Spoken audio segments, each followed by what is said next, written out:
Hey everyone, welcome to episode 19 of Better Late, the podcast about adult gymnastics. I read somewhere that today marks 6 months out from the Tokyo Olympics, which is both awesome and surreal. For this episode, I had the chance to talk with Mexican gymnast Elsa Garcia. She competed in London at the age of 22, and she's never stopped since. She's come back from lower back surgery and more recently, COVID, and she just keeps on going. Plus, as you'll hear, Elsa trained for 7 years in her foundational skills before ever competing. If you ever get discouraged and, like me, feel resentful or think it's pointless to train the basics over and over again for whatever reason, Elsa's journey is such an incredible example of what it can lead to. I hope you enjoy the episode.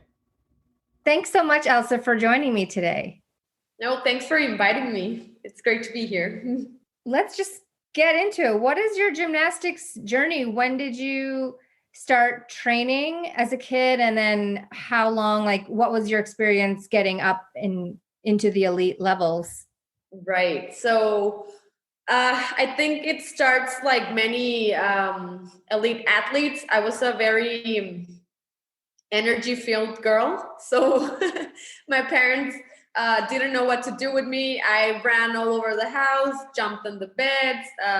If I could climb a tree, I would. So they got me into gymnastics as a way of being in a healthy environment, and that I could run and jump and climb and do whatever I would with the mats, with a coach, with someone guiding me through my crazy journey of all these energy that I had bottled up. And I fell in love immediately with gymnastics. I think that's the main reason why I'm still an active gymnast, because I love the sport. I love how you can learn to control your body and do all these skills in different events, and you almost kind of feel like flying, even though we're always trying to defy gravity without falling.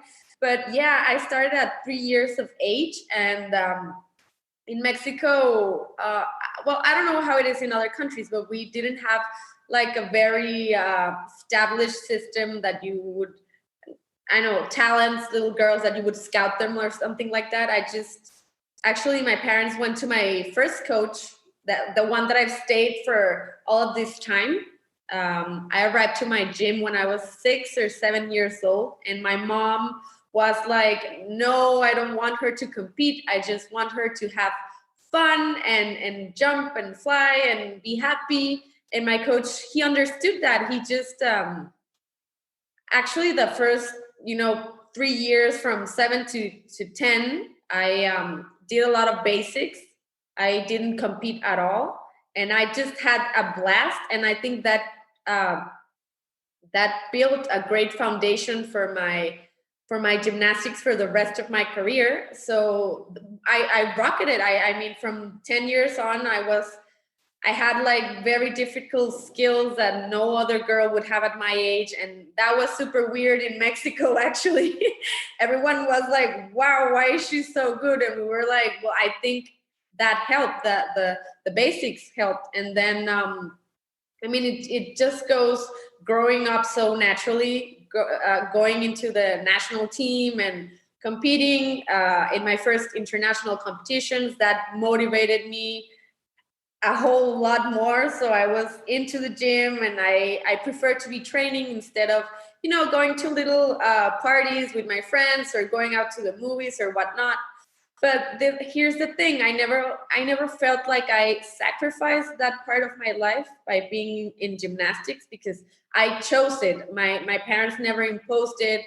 Obviously my coach was strict, because they always want you to do your best, but he learned that I had to have fun for me to want to push myself over the limit, as you do with gymnastics. It's a long journey. I went to my first Olympics when I was 22, and now that I'm 30, I'm still trying to go to my second Olympics. So if you look way back, if I started at 3 years of age, it's practically my whole life training gymnastics. And of course there had been ups and downs, like injuries or moments where I feel like I want to retire and I'm done with gymnastics. But then I remember the joy I feel while I'm doing it.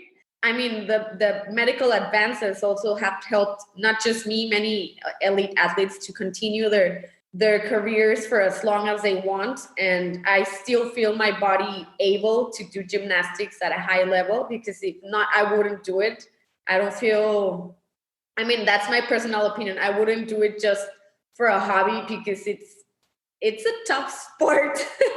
It really is a tough sport. And so if I'm going to do it, I'm going to do it 100% of the way. And if not, I better do something else. But I still feel like I can still achieve things for my country, for myself, and enjoy it while doing it, because I know maybe I won't be able to do it for a long period of time. Yeah, I think that's great that you love the sport so much. And like you said, that is the best reason to continue doing it, because you love it so much. And it's amazing that you are still here competing 8 years after your first Olympics. I mean, not many people do that. So I think that is awesome. I have a quick question though. When you say that you didn't compete until you were 10, do you mean elite level competitions or any competitions? Any competitions. Like, I just had very few competitions when I was little. I didn't compete at all. And then I just, like a dive, I just dove in the competition scene.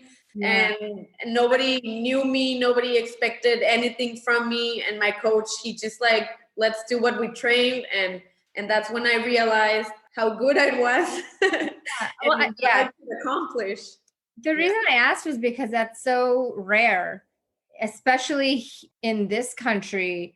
A lot of gyms in the past in this country, in the US, have had this mentality that you do need to start at age 2, 3, or 4, but you also need to become an elite and compete as much as possible. So the fact that you didn't compete at all or not much until 10 is just amazing. And like you said, you were really grounded in the basics, and then you just took off like a rocket. The essentials are really not emphasized as much as they should be. Maybe like when you're in the elite level, then they talk about like how important it is, but it's important for everybody. It's such a strong foundation to have. So that's a really incredible story. And I love that you said that your parents didn't push you into pressure me at all. Yeah, that's because I mean, that also happens here. And not just in gymnastics, but in any sport, that the parents are on top of the kid, like, oh, you gotta be the best, oh, you gotta win at everything.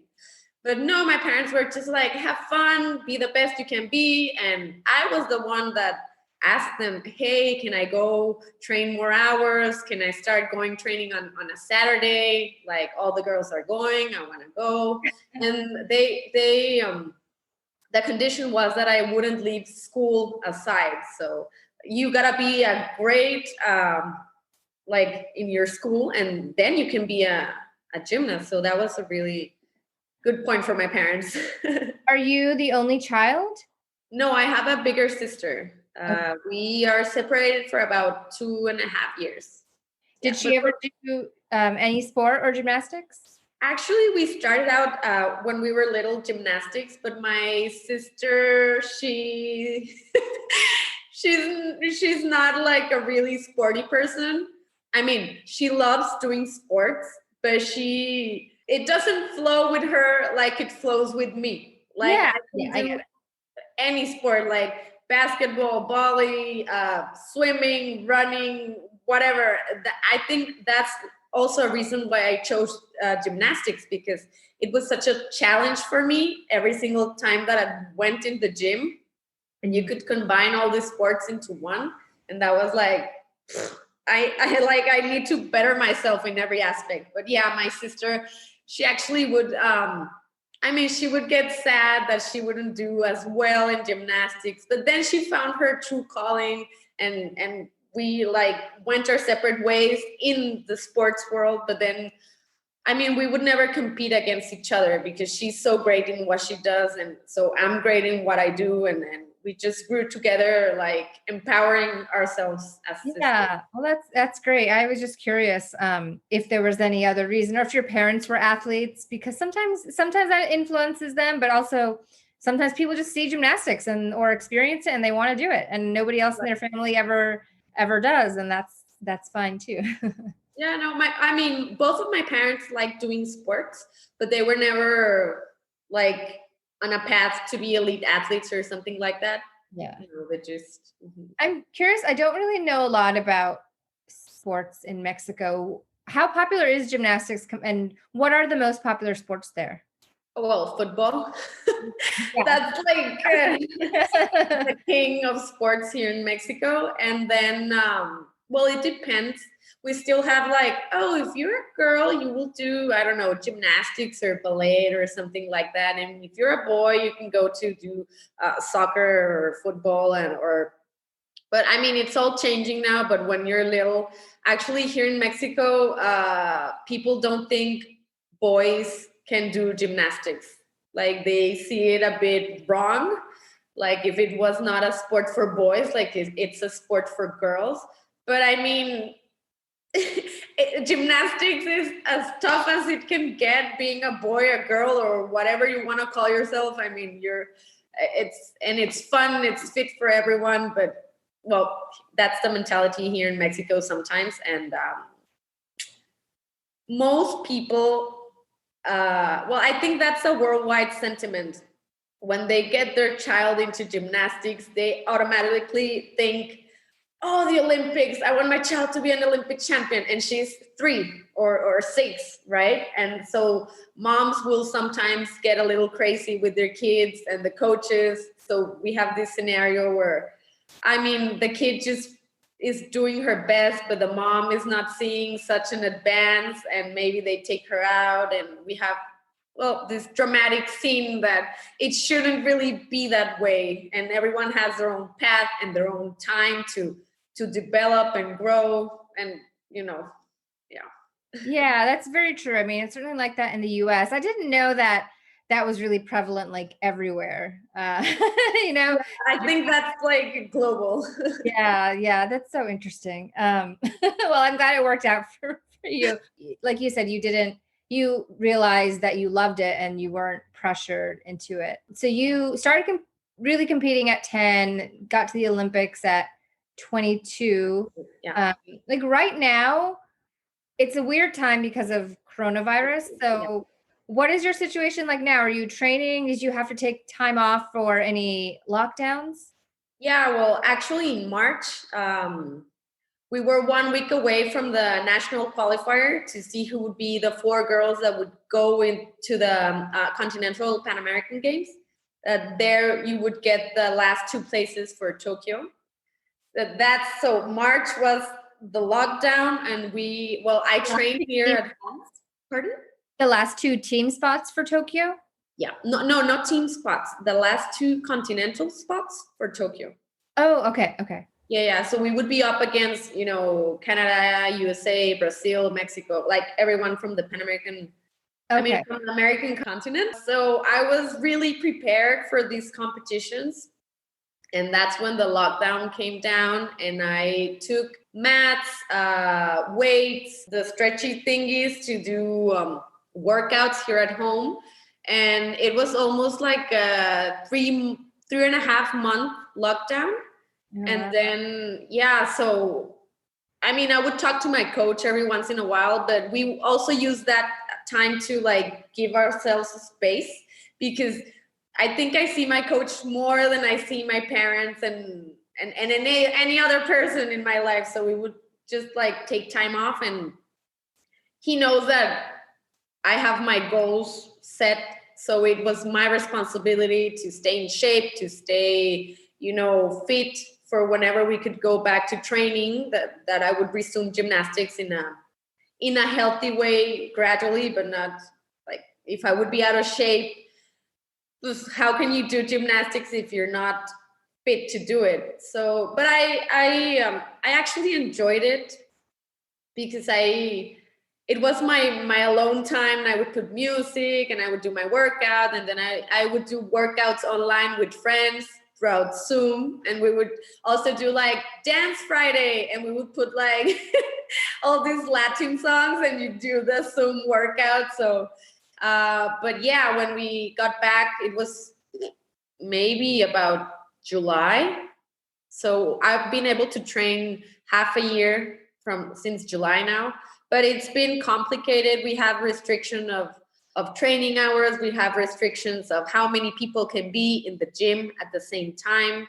And, taking care of each other, not going out to public places and whatnot. I mean, everything in the world seems to be right now with coronavirus. And I've actually had COVID, so I have to struggle through that. Yeah. Wow. Oh, well, I'm glad that you made it through. Yeah, but it really was a setback in all the training, because after the lockdown, you would like, okay, we're gaining the gymnastics, and then a few months later, COVID, and I was out of the gym for about 3 weeks. But well, thankfully, I didn't have very bad symptoms. Like I never had shortness of breath or difficulty breathing, but it wasn't a pleasant time, the 2 weeks that I was here battling out COVID, and it really affected my training quality. Like I would get tired really fast while doing something that normally it doesn't tire me at all. So we again had to go gradually on the training and giving my body the necessary time for it to adjust to getting COVID behind and getting back in the training. Yeah. If I may ask, how did you find out that you had it? Were you required to do daily testings because you were training? No, actually, one of my family members tested positive. He started feeling like a small headache or something like that, and so he tested positive. And the rest of our family, we got our tests, and at first it came out negative for myself. Wow. Yeah, but about 3 to 4 days later, I started with a headache, and then I'm like, well, maybe I need more sleep or something like that. But then at the end of the second training, it was a Monday, the symptoms came down on me, like a massive headache, when you feel like the shivers all over your body. I felt like I had competed 3 times in one day, like everyone had hit my body. It hurt a lot. So I told my coach, like, I'm feeling this. I won't be going to training tomorrow. Maybe it's just the flu. Let's hope for that. But 2 days more went by, and I kept getting a little bit worse on the symptoms. And that's when I got the test again, and it came out positive. Wow. Yeah. Wow. Well, I'm glad you got through that. And so now it sounds like you've been back for a while now, and your training is somewhat back to normal. Yeah. So right now, what does a normal training schedule look like for you in terms of how many days are you in the gym, and how does it look different from how you might have trained as a teenager as an elite gymnast compared to now? Yeah, I mean, I'm still doing 2 sessions a day, but when I was a teenager, let's say from when I was 12 to 26, I trained almost 7 hours to 8 a day. Wow. And that was a lot. And also combining it with the physiotherapy, to take care of my body and all. And right now I'm still doing the 2 sessions, but maybe the whole hours of trainings are about 5 or 4. Like there are lighter trainings, but more concise. So we don't do as many repetitions as I would back in the day when I was a younger gymnast, but we do it more more efficiently. I think that's the key, because I've done so many gymnastics throughout my whole life that my body and my mind know how to do gymnastics. And right now we just focus on perfecting the little details, or when we're learning something new, I mean, that's always, you need more repetitions of that, but maybe it takes now less than it would when I was younger. Like I get it faster now. Why do you think that is? Why do you think that you gain new skills faster now? Well, I mean, you have a better understanding of your body and how to control it. And when you're flying in the air, you just know better when you are than when you were little. Because, well, it happens for me. Like when I'm flying, I know where my toe is, where my elbow is. Like I know where my whole body is, and that's how I can make the little adjustments. Like okay, kick harder or a little less, and it's just to play with being perfect. We can't be perfect, but that's what we train for. I think that's it. And as I've said, I've done many repetitions of everything. I've tried many skills throughout my whole gymnastics career, and I can relate to them in a certain time when I've done them. And that's how I think I can learn new skills faster. So what does that look like for you in terms of if you were learning a new skill? I know this is a very broad question and it might vary depending on the equipment. Like how do you choose a new skill that you want to learn, and then how long might it take you, for example, and how long would you give it to learn? Like maybe there's a skill that you wanted to learn but it took maybe too long, however you define too long is, so you decided to move on to something new. I think it first starts by me liking the skill. Like, wow, it's so elegant, or it's so crazy, or how does it feel like to know, like to be doing it? And a second, I mean, I've tried a bunch of skills, but like everyone has certain qualities, and that's why the code of points is so massive. Like there are tons of skills, and you can choose which ones accommodate to your qualities, to your type of gymnastics, and how you wanna link them in your routine. So I've definitely tried skills that I've given them a while, and if I don't feel it like it's working, like no. Or sometimes you have a really nasty fall and you're like, I'm never trying that out again. Like, okay, I would better there are certain skills that like, okay, I can try this one even though I fall, but there's the other ones that you say never again, never. So I think it's a bit of that. And also my coach, like we can try this, and maybe I say like yeah we should try it, or like can I try something differently, or I don't know. It's very personal in every event and on every new skill that you try. So as you look ahead to, I mean, we're all keeping our fingers crossed that Tokyo happens when it's supposed to. And do you know right now, like what that looks like for you in terms of when the qualifiers that you're going to be at are, and what are your goals for this time around? Yeah, well, I'm still looking for the Olympic spot. The Pan American Continental Championships are in April, from the 6th to the 9th of April. So that would be the definitive date. I mean, of who are the two gymnasts that advance to Tokyo. And first, before that, we would have a national qualifier, and they haven't given us any dates about that competition. But I think it would be like the last of February, maybe to the middle of March. Oh, wow. That's like tomorrow. That's yeah. Wow. Yeah.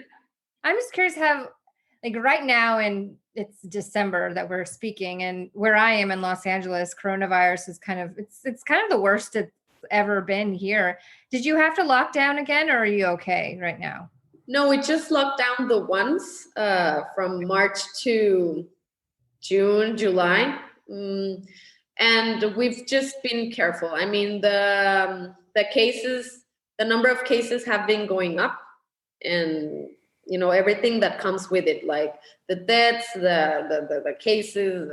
I think worldwide people are up to here of coronavirus, and they are taking less and less precautions. It's difficult to get your life on with coronavirus, but I think we just need to hold on a little bit more because it would be best for us all. Yeah, exactly. I completely agree.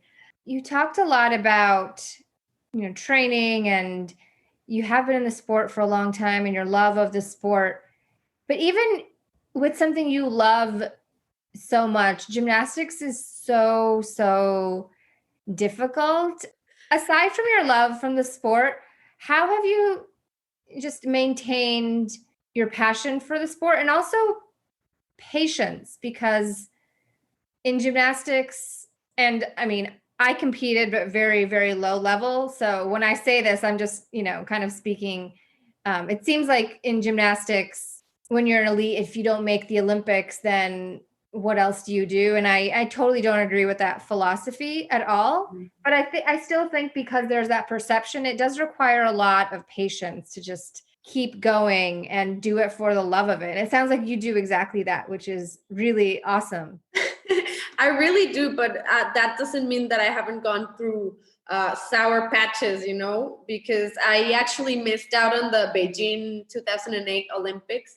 I got injured at the World Championships, at World Qualifiers, and it was heartbreaking.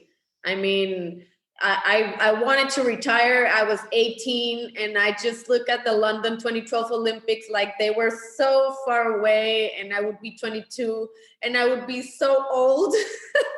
Like, that was the mentality way back then. I look back on it right now, and it's so funny. Like, I would think myself that I was old enough to do gymnastics, but that was what I was thinking at that moment. But then I never left the sport, but I took a break from the intensity of the trainings. Like, there would be lighter trainings, and I would just go and, fool around on the events and do, conditioning. And eventually the passion came back, because I was really, really sad and depressed that I hadn't qualified to the Beijing Olympics. And throughout that cycle, I found my passion. I kept competing internationally, and I think that's the best part about it for me, to compete internationally, to represent my country, to get to see my international friends, and just like the ambience of it. It's really fun. Obviously, it's stressing and it's nerve-wracking, but it's really fun. So I think that's what I enjoy the most. And traveling, I love to travel. I love to travel for competitions. I mean, I just fell in love with all the things that come with the sport. But yeah, definitely I learned to be patient, I think, with the injuries, because I've had some major injuries. Actually, in 2018, I got a lower back surgery. And that was like the biggest test of all, because it was really painful for me to do gymnastics. When I standed for a long time, or when I was sitting for a long time, it hurt my back. When I was doing gymnastics and you do all this, like, super arch back and then pike and land, everything would hurt. So that was a really decisive point in my career. Like, okay, I need to retire now. I can't do gymnastics anymore.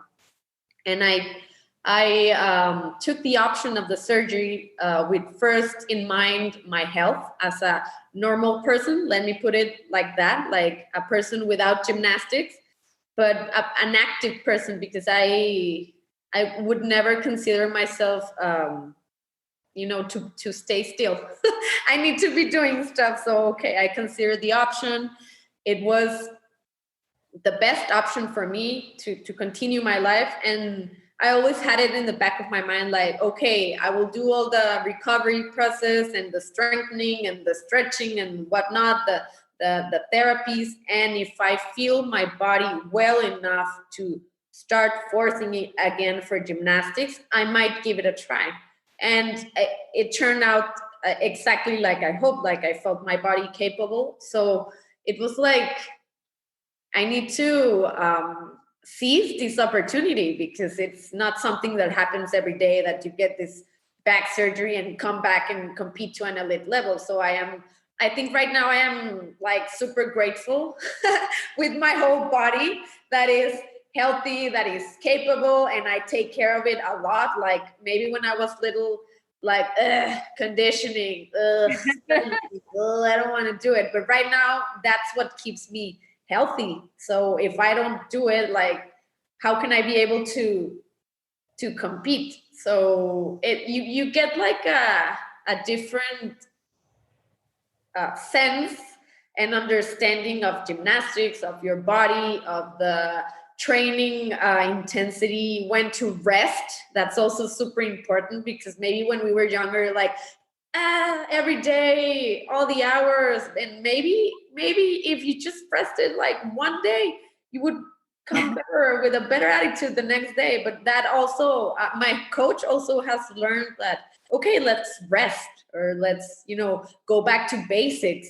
Or like, we have, both of us, my coach and me, grown up together so much in gymnastics, because he also hadn't had an older gymnast like myself, so he's learned to mold the training to my body and to my necessities. Mm. I think that's such a great point. And wow, to come back from lower back surgery, that's it's really incredible. And I'm so glad to hear that it went well. And the last thing I want to ask you is actually about that, because I think um, a lot of us who are adult gymnasts and aren't at the elite level, but our training is can't be that consistent because there's not a lot of access for adults who are just like at the lower levels. It's not like open like it is for children, open training time. And so I think lower back issues are probably much more common for us. And I'm curious if you have anything like any conditioning or strengthening exercises that you've done since you recovered that Yeah. you recommend for that type of thing. And again, like, this isn't obviously medical advice. Hopefully everybody listening knows that they shouldn't try anything that's not appropriate for them. But I'm just curious if you have even any tips, like in terms of like, oh, I focus on things that are more focused on the lower body on some days than others. Right. Well, the strengthening is key. I actually modified all the way that I would strengthen my body, because most of the abs or like core strengthening exercises, they would hurt me. And so I became best friends with a Pilates ball. Oh, So okay. that feels like, if you lay back on it, it feels a little like this part of your lower back, and you have support, and then you can do a lot of abs, and in a safer way, and also back and the laterals. So I learned to be strong in a different, and I would call it like a granny workout, but I don't care because I'm super strong.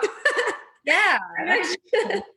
I may even be stronger than the younger girls, even with my granny workouts. So they Yeah. sometimes just are amazed, like, how can you do that if you don't like train like us, or you don't work out like us? And I'm like, because I have many years behind me, even though you haven't seen me done something. I did it way back, so it comes back to me. But going back on the exercises, I think bars is the one that least hurts my body. From then on, it would be, I think I gamble between floor and vault, because they have such hard impact, not just on your lower back, like on all your joints of your body. So one day I do vault, one day I do floor, one day I do vault, and maybe bars and beam, I can do it on a more regular basis. And also, I think bars are the one where you lose faster, like the sense of it, the feeling of it, the form. So I try to do bars almost every day, yeah. But sometimes I just even, and my coach knows it, he just like looks at me and he's like, no, just do stretching, just, like go to the elastic bed and do basics, and we'll do it tomorrow. And I'm like, okay, thank you. Oh, well, that's great that you have a coach that works with you. Like you said earlier, perfectly, like molding your training around your body and what you need. Yeah, yeah, yeah. Well, Elsa, thank you so much for joining me today. It's been really great to hear your story and your passion for gymnastics. I mean, makes me wish that there was a gym open near me. I haven't been in a while, but yeah, it's just amazing. Where can people find you on social media if they want to follow you? Oh yeah, I'm like Instagram, Facebook, Twitter. I also have TikTok, but I don't upload a lot of videos, but I have one. I'm like at lower key. Is that how you call it? Lower Oh, bar? like The underscore, I think? Underscore, yeah. Underscore Elsa Garcia underscore. Okay. Everywhere? That's what you Yeah. want? Okay. Yeah, mostly everywhere. And actually at my gym, we have, when all the trainings, like the formal trainings are over, we have an adult gymnastics class. And it's just, yeah. Oh, cool. And we have also like kind of martial arts guys that want to do like backflips or something and parkour and stuff like that. They all just come together and have fun with gymnastics. So when I said that, it was a personal opinion that I wouldn't do gymnastics when I get older, but I mean it's so fun that maybe I do it without the competitive scene, just to feel my body fly. And you know, I really encourage people to do it because you need to try it at least once in your life, to flip through the air and fall on a mat and laugh your ass off because you thought you were gonna die but you didn't, and you know, like Yeah, it really is such a fun thing to try. Yeah. If you can try it once. I don't know many people who can try it once and then not want to keep doing it. Yeah. Well, that's awesome. That's cool. Maybe if I ever make it down to Mexico, I'll come check out an adult gymnastics class. Sure. You Awesome. should. Well, Elsa, thank you so much for your time. I really appreciate it. No, thanks for you giving a voice to older gymnasts. It's empowering. It's a new mentality of the sport, and we're part of the change. Thanks for listening to this episode of Better Late. If you like this episode, please subscribe and leave a 5-star rating on Apple Podcasts. It really does help. If you have guest or episode suggestions, send an email to betterlatepod, that's BETTERLATEPOD @gmail.com.